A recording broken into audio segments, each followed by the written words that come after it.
Back Row Ministry, the world permit, Mr. Marky coming at you live and direct.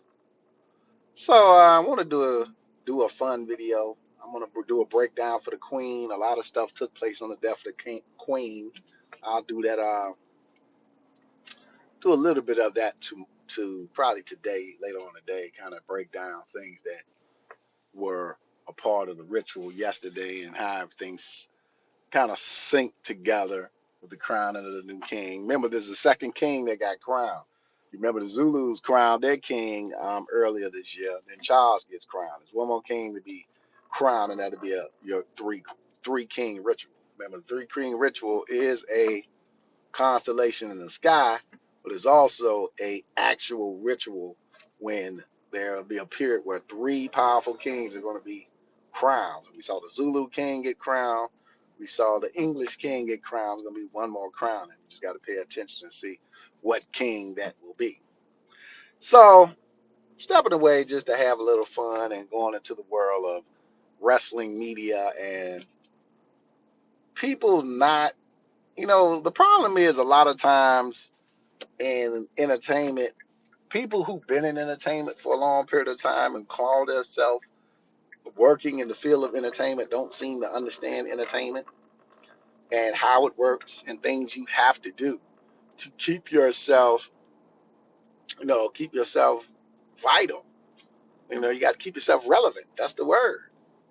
And we had a situation where WWE, after making their move and bringing Stephanie on board as their head CEO along with Nick Khan, and then bringing Triple H in again to kind of repair the damage that Vince was causing the company. They were about to be on the come up again, and people were seeing it. Their ratings were going up. Fans were starting to move back to a product that recently we had stepped away from. I hadn't been watching WWE at all. Most I did was keeping up with it from guys like JD from New York, Silent Monster, things like that. Outside of that, I hadn't really been paying attention to it. But with Triple H taking over creative and seeing what he did with NXT, it became interesting again. So I started watching again. And a lot of people started watching again because they were happy with the creative design that Triple H had brought to NXT and the success that NXT had with just the takeover shows, and it's 1 hour show. He was doing all this in 1 hour. So interest was sparked again. People were back on WWE bandwagon. Stars want to go back, and the dirt starts. And who starts the dirt first? Triple H. Triple H calls himself the game for a reason. It's been a lot of things that he has done, the individual, in various situations where he always act like he's innocent when I thought that he had more parts. The whole Montreal screw job, he kind of, I don't know nothing about it, all this crap. I really did not believe that. A lot of things Paul Levesque has done that I've not agreed with. The whole situation with China that I definitely did not agree with, and definitely lost a lot of respect for him, doing that girl like that. You don't do another person like that. And he still got to pay for that. But he goes immediately back into doing what NXT was designed to do, bringing NXT talent to the main roster. And hey, that's supposed to be the talent for the future. So, of course, he went back and, hey, these are the people who are supposed to be on the main roster, who are supposed to be the future, who we should have invested in when they went this way, and the company wasn't. So, of course, he's hired a lot of people back. He's tying them in the storyline. He's bringing more focus towards women wrestling. He's trying to get people interested again, and it's working. And he felt that now that he was at the helm, he can go back and solicit talent. A dirty NFL move.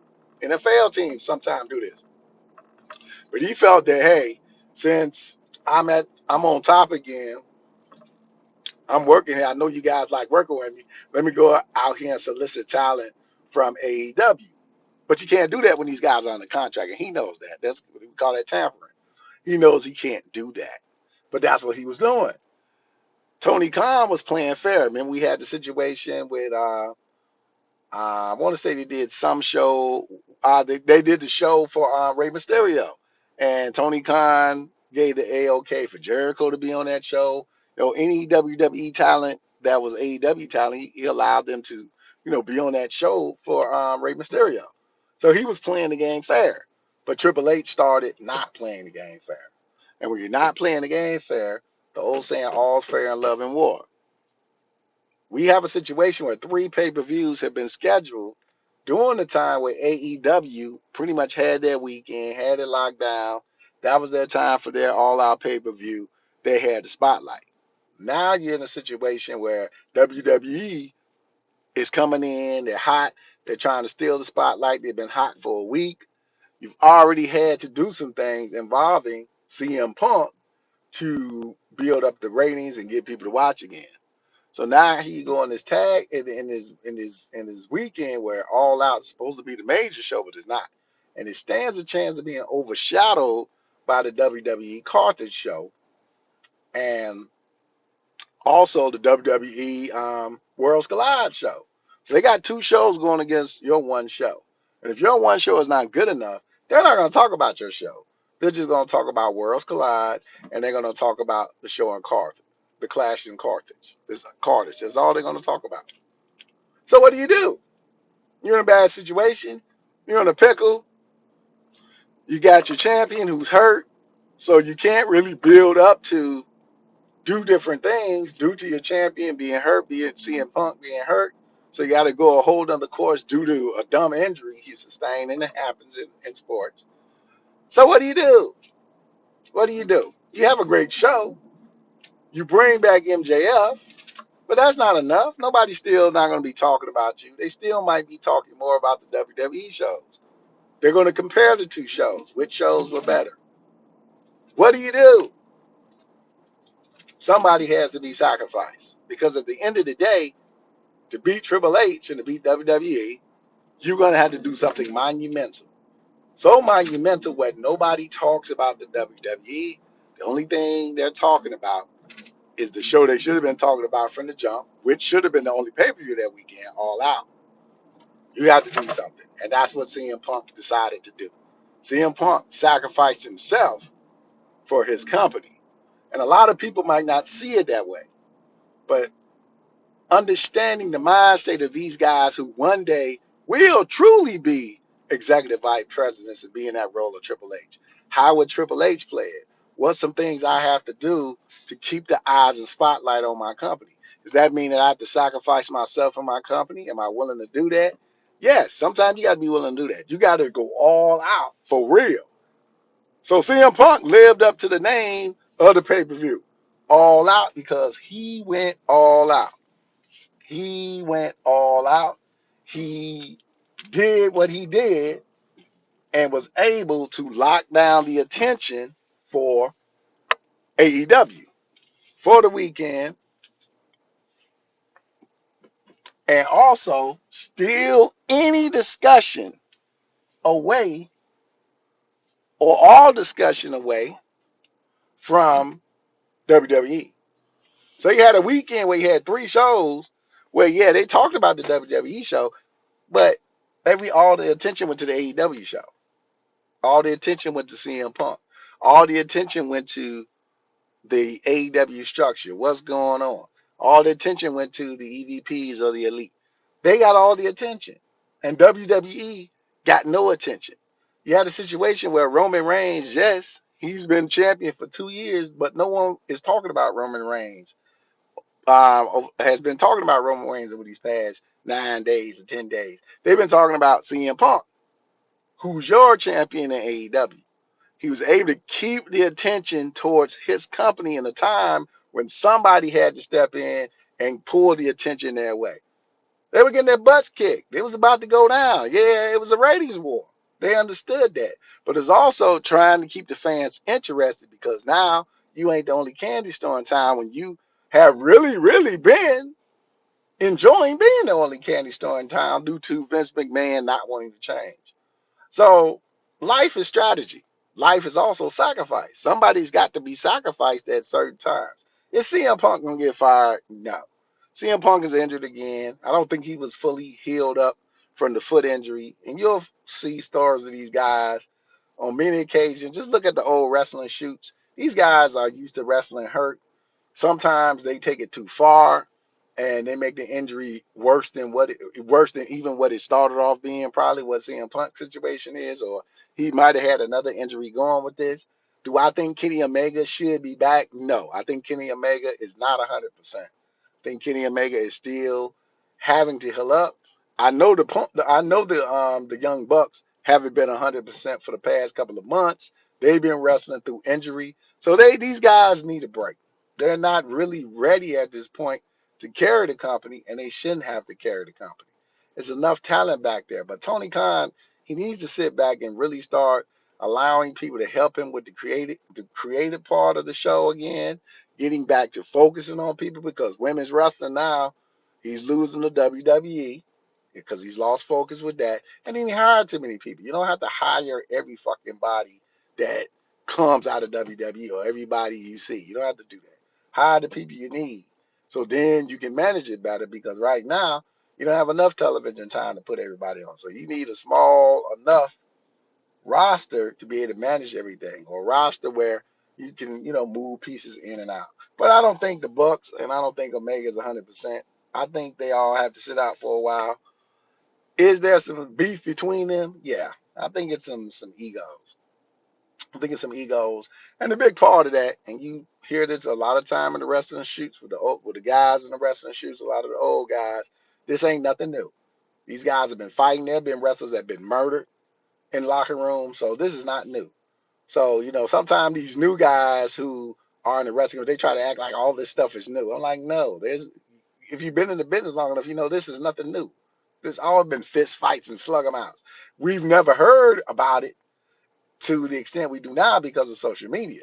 But this is nothing new. All this stuff is old stuff. It's just sometimes you got to use the stuff. We got to use the stuff because we say no publicity is bad publicity. All publicity is good, especially when you're in a ratings war. You got to keep the attention and talk on you, and that's what CM Punk did. He called an audible. A lot of these guys talk about calling out. He called an audible. Somebody said they saw him rehearsing back in the back what he was going to say. He called an audible because he knew it wasn't enough. That pay-per-view was not going to outshine WWE. And Tony Khan, he felt a certain way about it. But in his mind, he knew we got to do something to keep the attention on us. Even if that means stir up some bullshit and controversy. We got to keep the attention on us. And they pulled it off successfully. Now it's just learning how to use it. Learning how to use it. And sometimes, if you ever seen the Five Heartbeats, it's a scene where the guys, they're on stage and both of the brothers, JT and the brother, they fighting on stage. And the manager says, yeah, just let them work it out. Let them fight. I just got to teach them how to use everything they do. And they come back and they use the fight in the show the next time. So they just got to learn how to use everything they do. So you're going to take this fight.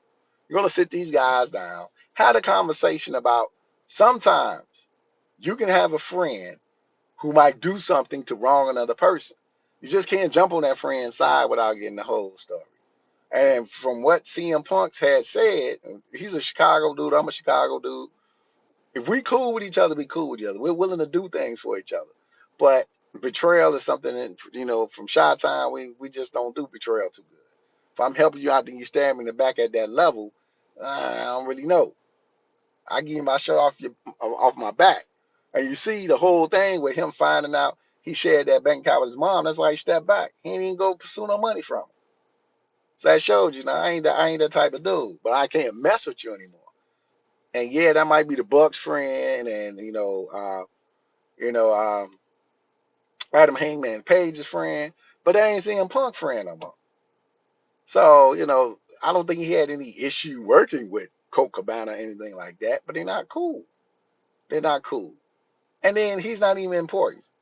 I mean, who you ready to have? CM Punk, Colt Cabana. Colt Cabana can go over here and work. He can go, do something else.